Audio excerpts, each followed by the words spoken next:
I, 32F, never thought I'd be in this situation, but here I am. My husband Andy, 34M, and I have been married for 5 years, and we have a 3-year-old daughter, Tiffany. Our story began 10 years ago when we met at a mutual friend's barbecue. I was fresh out of college, working my first job as a junior graphic designer, and Andy was 2 years into his career at a tech startup. We hit it off immediately, bonding over our shared love of 90s sitcoms and spicy food. Our relationship progressed quickly. Within a year, we were living together, and 2 years later, Andy proposed during a weekend getaway to the beach. It was perfect. He even remembered to bring my favorite strawberry champagne. We got married in a small ceremony surrounded by our closest friends and family. My dad, who had been battling cancer, was able to walk me down the aisle. He passed away just 6 months later, making those wedding memories even more precious. Andy was my rock during that difficult time. He held me when I cried, made me laugh when I needed it, and never complained when I wanted to spend hours looking at old family photos. His support made me love him even more, and I thought we could get through anything together. 2 years into our marriage, we decided to start trying for a baby. It took longer than we expected, and we went through some tough times with fertility treatments. But finally, we got the news we'd been hoping for. 9 months later, our beautiful Tiffany was born. She had Andy's blue eyes and my curly hair, and we were both smitten from the moment we saw her. Everything was great until Andy's company transferred him to a new city last year. The startup he'd been with had been acquired by a larger tech firm, and they wanted Andy to head up a new division in their headquarters. It was a huge opportunity for him, more money, more responsibility, a chance to really make his mark in the industry. We decided to move together for his career, even though it meant leaving behind our families and friends. It was a hard decision. My mom was getting older, and I hated the thought of moving Tiffany away from her grandmother. Andy's parents had retired to Florida a few years earlier, so they were already at a distance. But we had a solid group of friends, people we'd known since college, couples we'd met through parenting groups. Leaving them behind was tough. But we thought it would be an adventure. A chance to start fresh in a new place, make new friends, explore a new city. We sold our starter home, the one we'd lovingly renovated together over weekends and holidays, and bought a bigger house in the new city. It had a yard for Tiffany to play in and an extra bedroom we talked about turning into a nursery for a future sibling for her. At first, things were okay. Andy was busy with his new job, working long hours to prove himself in his new role. I was taking care of Tiffany full-time, trying to get us settled in the new house and city. I joined a few mom groups, hoping to make some new friends, but it was slow going. I missed the easy camaraderie I'd had with my old friends, the inside jokes and shared history. But about 6 months ago, Andy started acting strange. He was working late more often, always on his phone, and seemed distant. When he was home, he was distracted, often staring at his phone or laptop instead of engaging with Tiffany and me. Date nights, which we'd always prioritized even after Tiffany was born, became less frequent and then stopped altogether. I tried to talk to him about it, but he just brushed it off as work stress. He said the new position was more demanding than he'd expected, that he was under a lot of pressure to deliver results. I wanted to be supportive, remembering how he'd been there for me when my dad died, so I tried to be patient. Then, 2 months ago, I found out why he'd really been so distant. Andy had been having an affair with his coworker, Sammy, 29F. I discovered it in the most cliché way possible. A text message popped up on his phone while he was in the shower. "Can't wait to see you later, babe. Last night was amazing." I was devastated. When I confronted him, he broke down and confessed everything. He said it started as just friendship. Sammy was new to the company too, and they bonded over being the new kids in the office. They started having lunch together, then drinks after work. He swore he never meant for it to go further, but one night, after a particularly stressful day at work, one drink led to another, and he swore it was over and begged for forgiveness. He said he'd made a terrible mistake, that he loved me and Tiffany more than anything. He promised to do whatever it took to make things right. I was torn. On one hand, I loved Andy. We'd been through so much together, the joy of our wedding, the pain of losing my dad, the struggle to conceive Tiffany, the excitement of starting our life in a new city. He was the father of my child, the man I'd planned to grow old with. And I wanted to keep our family together for Tiffany's sake. She adored her daddy, and the thought of breaking her heart was almost as painful as Andy's betrayal. On the other hand, I felt completely betrayed. This wasn't just a one-night stand, a drunken mistake. This was an ongoing affair. He'd been lying to me for months, coming home to me and Tiffany after being with another woman. How could I ever trust him again? After a lot of thought, I decided to give him another chance, but with conditions. He had to change jobs. I couldn't stand the thought of him working with Sammy every day. He had to go to marriage counseling with me. We clearly had issues we needed to work through. And he had to be completely transparent about his whereabouts and communications. No more passwords on his phone, no more secret late nights at the office. Andy agreed to everything.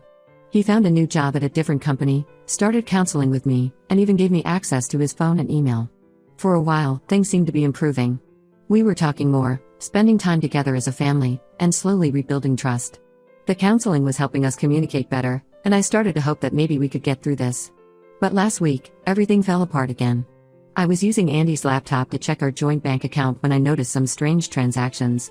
There were several large withdrawals and transfers to an account I didn't recognize. At first, I thought it might be a mistake, or maybe even fraud. But when I dug deeper, I found emails between Andy and Sammy discussing their plans to move in together. It turns out, Andy never ended the affair.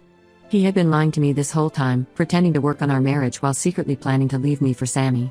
He had been siphoning money from our joint account to set up a new life with her. All those late nights at his new job? He was with Sammy? The marriage counseling? Just a show to keep me from suspecting anything. I confronted Andy as soon as he got home. He didn't even try to deny it this time. He just said he was sorry, but he loved Sammy and wanted to be with her. He said he had been trying to find the right time to tell me, but couldn't bring himself to do it. He claimed he still cared about me and Tiffany, that he never meant to hurt us, but he couldn't deny his feelings for Sammy any longer. I'm devastated and angry. Not just because of the affair, but because of all the lies and manipulation. He let me believe we were fixing things, all while planning his exit. I feel like such a fool for trusting him again. All those hours in counseling, all the tears I shed, all the effort I put into rebuilding our relationship, it was all for nothing. Now, I'm left to pick up the pieces. I've kicked Andy out and I'm planning to file for divorce. But I'm scared about the future. I'm in a city where I have no real support system, with a young child to care for, and now I find out our finances are a mess because of Andy's deception. The money he took was meant to be Tiffany's college fund. We'd been saving since before she was born, wanting to give her the best start in life. And now a big chunk of it is gone. I don't know how to tell Tiffany that her daddy isn't coming home. She's only 3, but she's smart and perceptive. She already knows something is wrong. She keeps asking where daddy is, why he isn't coming to tuck her in at night. How do I explain to her that the father she adores has chosen another woman over us? I don't know how I'm going to manage as a single mom in a place where I have no friends or family. My mom is too old to travel easily, and all our old friends are back in our hometown. I gave up my career to move here for Andy's job, and now I'm left with a gap in my resume and an industry that's moved on without me. I'm angry at Andy for putting us in this situation, but I'm also angry at myself for not seeing through his lies. Were there signs I missed? Should I have known better than to trust him again after the first betrayal? I keep replaying every conversation, every interaction in my head, wondering if I could have done something differently. I guess I'm looking for advice on how to move forward. How do I explain this to Tiffany? How do I start rebuilding my life? Has anyone been through something similar? Any words of wisdom would be appreciated. I feel so alone and overwhelmed right now, and I could really use some support. Update 1, it's been a month since my last post, and a lot has happened.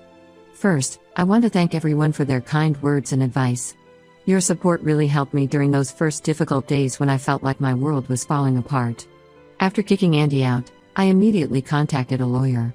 A friend from one of the mom groups I joined recommended her, saying she'd helped her through her own divorce a few years ago. The lawyer advised me to freeze our joint accounts to prevent Andy from taking more money. I'm glad I did because Andy tried to make another large withdrawal the next day. Apparently, he and Sammy had put a deposit down on an apartment together and was trying to get money for furniture. I also started gathering evidence of Andy's affair and financial deception.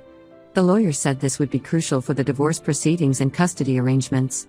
It was painful going through all the emails and bank statements, seeing in black and white how long Andy had been lying to me. But it also made me even more certain that I was making the right decision. There were messages going back months, long before I first confronted him about the affair. He and Sammy had been planning their future together while he was sitting across from me in marriage counseling, promising to work on our relationship. Telling Tiffany was the hardest part. How do you explain to a 3-year-old that her daddy doesn't live with us anymore? Following the advice of a child psychologist, I explained that daddy made some bad choices and wouldn't be living with us anymore, but that both of us still love her very much. She's been having a hard time understanding, and it breaks my heart to see her ask for Andy every day. She's been having nightmares and has started wetting the bed again, things she hadn't done in over a year. The psychologist says this is normal, that she's processing her emotions the only way she knows how, but it's still hard to watch my little girl struggle like this. As for Andy, he's been trying to backpedal. When he realized I was serious about the divorce, he suddenly changed his tune. He claims he made a mistake, that he got caught up in the excitement of a new relationship but now realizes what he'd be losing. He says he wants to work things out, that he'll do anything to keep our family together. But I'm not falling for it this time. I told him all communication needs to go through our lawyers unless it's about Tiffany. Sammy, Andy's affair partner, actually reached out to me. She claims she had no idea Andy was still with me and thought we were already separated. According to her, Andy told her our marriage had been over for months and we were just trying to figure out the logistics of separating. She apologized profusely, saying she never meant to be the other woman. I'm not sure if I believe her, but it doesn't really matter at this point. The damage is done, regardless of what she did or didn't know. On a more positive note, I've started looking for a job. It's been years since I worked, having been a stay-at-home mom since Tiffany was born. Before that, I was a graphic designer, but the industry has changed so much in the last few years that I feel completely out of touch. I've been taking some online courses to brush up on my skills and learn the new software that's become standard since I left the workforce. It's been challenging, especially trying to find time to study while taking care of Tiffany, but it feels good to be doing something proactive. I've had a few interviews, mostly for entry-level positions that I'm probably overqualified for, but I'm trying not to be too picky. I need to become financially independent, and I figure any job is a good starting point. I'm hopeful something will come through soon. In the meantime, I've picked up a few freelance design jobs through some online platforms. It's not much, but it's helping to keep us afloat and it's good for my portfolio. I've also reached out to some mom groups in the area. It's been nice to connect with other women, some of whom have been through similar situations. They've been a great source of support and practical advice. One of the moms, Lisa, has become a real friend. Her son is in the same preschool class as Tiffany, and she's been through a divorce herself. She's been an incredible help, offering to watch Tiffany when I have job interviews and just being there to listen when I need to vent. My parents offered to let Tiffany and me move back home with them. It's tempting, especially for the support, but I'm hesitant to uproot Tiffany again so soon. She's already dealing with so much change, and I worry that moving her away from her preschool and the few friends she's made here would be too much. For now, I'm trying to make it work here. But I haven't ruled out moving back home in the future, especially if I can't find a job here soon. The divorce proceedings have started, and it's going to be a long process. Andy is contesting the division of assets, claiming he shouldn't have to split everything 50-50 since he was the primary earner. He's trying to claim that the money he took from our joint account was his to begin with since he earned it. My lawyer assures me we have a strong case, especially given his infidelity and financial deception. She says that in our state, the fact that I gave up my career to support his and to raise our child will be taken into consideration. It's been a roller coaster of emotions. Some days I feel strong and determined, ready to take on the world as a single mom. Other days I can barely get out of bed, overwhelmed by grief and fear about the future. But I'm taking it one day at a time and focusing on what's best for Tiffany and me. I'm trying to establish new routines for us, to create a sense of stability in the midst of all this chaos. I've also started seeing a therapist myself. It's helping me process my feelings about Andy's betrayal and rebuild my self-esteem. I realize now that I had lost a lot of myself in our marriage, especially after we moved for Andy's job. I'm slowly rediscovering who I am outside of being Andy's wife and Tiffany's mom. Thank you again for all your support. It means more than you know to have a place to share my story and receive such kindness from strangers. I'll update again when there are significant developments.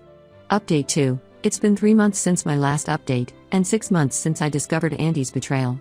A lot has changed, and I wanted to share the developments with you all. First, the good news, I got a job. It's an entry-level position at a marketing firm, focusing on digital design. It's not exactly where I was in my career before I took time off to raise Tiffany, but it's a start. The hours are flexible, which helps with taking care of Tiffany. My new boss, Maria, has been understanding about my situation and has allowed me to work from home 2 days a week. It's been challenging juggling work and single parenthood, but it feels good to be financially independent again. The job came through a connection I made at one of the mom groups. One of the other moms, Jenna, works at the firm and put in a good word for me. It just goes to show how important networking can be, even in unexpected places. I'm grateful for the community I found here, despite the difficult circumstances that led me to it. The divorce proceedings are moving forward, albeit slowly. Andy initially tried to lowball me on the settlement, offering much less than what my lawyer says I'm entitled to. He tried to argue that since he was the primary earner, he should keep most of the assets. But my lawyer stood firm, pointing out that my role as a stay-at-home parent allowed Andy to advance his career. We're still negotiating, but it looks like I'll get a fair share of our assets, including the house. Interestingly, Andy's attempts to hide money have actually worked against him in court. The judge was not impressed when we presented evidence of the funds he'd been siphoning off to set up his new life with Sammy. It's looking like I might even be awarded a larger share of our assets as a result of his deception. Custody has been another battle. Andy is pushing for 50-50 custody, but given his history of deception and the fact that he's living with Sammy now, my lawyer thinks we have a good case for primary custody with Andy having visitation rights. We've presented evidence of Andy's inconsistent involvement in Tiffany's life over the past few months, including missed visitations and last-minute cancellations. The judge seems to be leaning in our favor, but nothing is certain yet. Tiffany is adjusting, slowly but surely. She still has moments where she cries for Andy, especially at bedtime, but she's also becoming more settled in our new routine. I've enrolled her in a play therapy program, which seems to be helping her process her emotions. Her therapist says she's making good progress, but that it will take time for her to fully adjust to the new family dynamic. I've also noticed that Tiffany has become very clingy with me. She gets upset when I leave her at preschool and often wants to sleep in my bed at night. The therapist says this is normal given the circumstances and has given me some strategies to help Tiffany feel more secure. It's hard, but I'm trying to be patient and give her the extra attention she needs right now. As for me, I'm doing better. The mom group I joined has been a lifeline. We meet up regularly for playdates and adult conversation. It's nice to have friends who understand what I'm going through.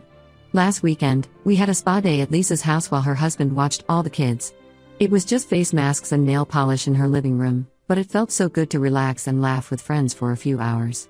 I've also started a yoga class twice a week. My mom comes over to watch Tiffany, and those few hours of self-care have made a big difference in my stress levels. It's teaching me to be more mindful and present, which is helping me cope with the ongoing stress of the divorce and single parenthood. One unexpected development: Andy and Sammy broke up. Apparently, the reality of being together full-time, plus the stress of the divorce and custody battle, was too much for their relationship. Andy tried to use this as a reason for us to reconcile, but I shut that down immediately. Too much has happened, and I can't go back to that life of mistrust and betrayal. Andy seems genuinely regretful now. He's been more consistent with his visitations with Tiffany and has even offered to pay more child support than the court is likely to order. Part of me is glad to see him stepping up as a father, but another part of me is angry that it took all of this for him to realize what he had. Looking ahead, I'm cautiously optimistic. It's been a hard road, but I'm starting to see a future for Tiffany and me that doesn't revolve around Andy's choices. I'm focusing on building our new life, one day at a time. I'm even thinking about taking some advanced design courses to further my career prospects. I know there will still be challenges ahead. The divorce isn't finalized yet, and I'm sure there will be ongoing issues with co-parenting. But I feel stronger now, more capable of handling whatever comes our way. Thank you all for your continued support. Your kind words and advice have meant more than you know. I'll update again when the divorce is finalized. Update 3: It's been a year since my original post, and I wanted to give you all a final update. So much has changed, and I'm in a much better place now. The divorce is finally finalized. After months of negotiations and court appearances, we reached a settlement. I got primary custody of Tiffany, with Andy having visitation every other weekend and one evening a week. We sold the house and split the proceeds, which gave me enough to put a down payment on a small condo for Tiffany and me.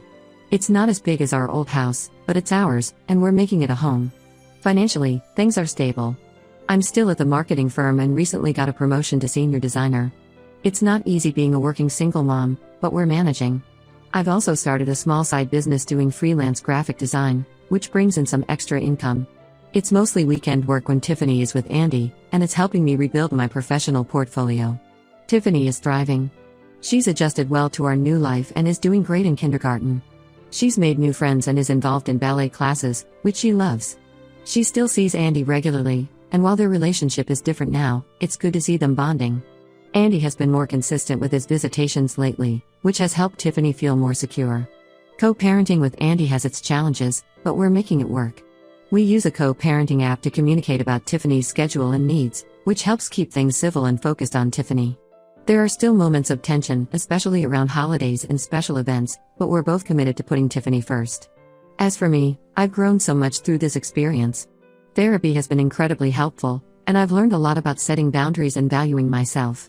I've rediscovered old hobbies and interests that I had put aside during my marriage. I've joined a book club and started painting again, something I loved in college but hadn't done in years. I've even started dating again, casually. It's scary putting myself out there, but it's also exciting to think about the possibilities. I've been on a few dates with a single dad I met through Tiffany's school. It's nothing serious yet, but it's nice to have adult conversations that don't revolve around work or parenting. My relationship with my family has grown stronger through all of this. My mom comes to visit more often now, and we talk on the phone almost every day. She's been an incredible support, both emotionally and practically. And I've reconnected with old friends from before I moved away.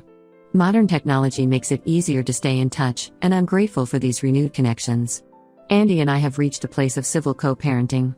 It's not always easy, and there are still moments of resentment and hurt, but we're both committed to putting Tiffany first. Andy has apologized multiple times for his actions, and while I'll never forget what happened, I'm learning to forgive for my own peace of mind. Looking back, I can't believe how much has changed in a year. There were moments when I thought I wouldn't make it through, but here I am, stronger and happier than I ever thought possible. I've learned that I'm more resilient than I ever knew, and that it's okay to ask for help when you need it. To anyone going through something similar, know that it does get better. It's not easy, and there will be tough days, but you're stronger than you think. Surround yourself with support, focus on self-care, and take it one day at a time. Thank you all for being part of this journey with me. Your support and advice have been invaluable. While this chapter of my life is closing, I'm excited to see what the future holds for Tiffany and me. Comments, User 1, wow, what a journey. You've shown incredible strength and resilience. Your daughter is lucky to have such a strong role model. Wishing you all the best for the future. User 2, I've been following your story from the beginning, and I'm so impressed by how you've handled everything. You should be really proud of yourself. Here's to new beginnings. User 3, as someone who went through a similar situation, I can say it does get better. You've done an amazing job navigating this difficult time. Keep focusing on yourself and your daughter, and everything else will fall into place. User 4, your ex-husband's actions were terrible, but you've turned this negative situation into an opportunity for growth. It's inspiring to see how you've rebuilt your life. Congratulations on your promotion and new home. User 5, the way you've prioritized your daughter's well-being throughout this ordeal is commendable. It's great to hear that she's doing well. You're setting a wonderful example for her of strength and resilience.